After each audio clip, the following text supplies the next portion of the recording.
Good morning, boys and girls, and welcome once again here to the mess hall at Dr. Jet Laboratories. Yes, it's still a mess. It's still under construction. It's Monday morning, just before 8 o'clock. I expect the crew to show up here in the next half hour. This video is for Big B. Big B and I have been talking about a number of things, and one of the things was props. And, you know, Big B likes to modify his props a bit. And one of the ways you can modify the shape of a prop is with a prop anvil. And a prop anvil is nothing more than a metal rod with a ball end on it, kind of like a ball peen hammer. And you put the prop on this metal ball and you tap on it with a hammer. Well, that's all and good, but sometimes it's a bear taking that stuff with you.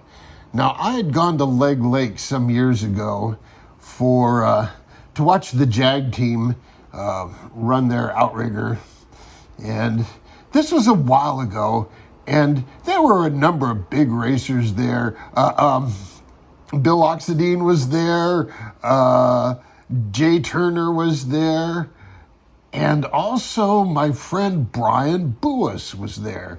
Now, I met Brian back in the late 1990s when he was flying pylon racers. Oh, those things are insane. They go 180 miles an hour, you know, around this little course. And so I met Brian up at Leg Lake, and we got to talking about props and such. And he showed me a tool that he had that he used instead of a prop anvil. And that was a pair of pliers that he had modified. Well, I talked to Big B about it, and I wasn't really good at explaining myself. And a picture's worth 1,000 words. And so that portion of my shop that contains the belt sander and the grinders and such is still accessible. And I said, well, what the heck? I'll get a cheap pair of slip joint pliers and show him exactly what I meant. So this is basically what Brian did. He took a pair of slip joint pliers, although I think he used lineman's pliers, but it all works out the same. And you take one end and you grind it down to sort of a almost football shaped ball anvil. And I've got that pretty well shaped out here.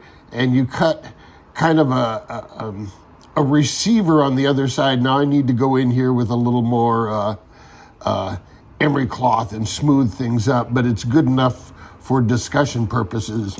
And rather than put your prop on this ball anvil and hit it with a hammer to shape it, all you have to do is grab hold of the part you want to bend right there and give it a good grip and tweak it up a little bit, tweak it up a little bit. And you can get quite a range with this if you shape, you know, your pliers appropriately. So pliers are cheap. I think I paid $5 for this pair of pliers, you know. Make a bunch of these, you know, for different size props. You know, if you got great big props, you may get lost.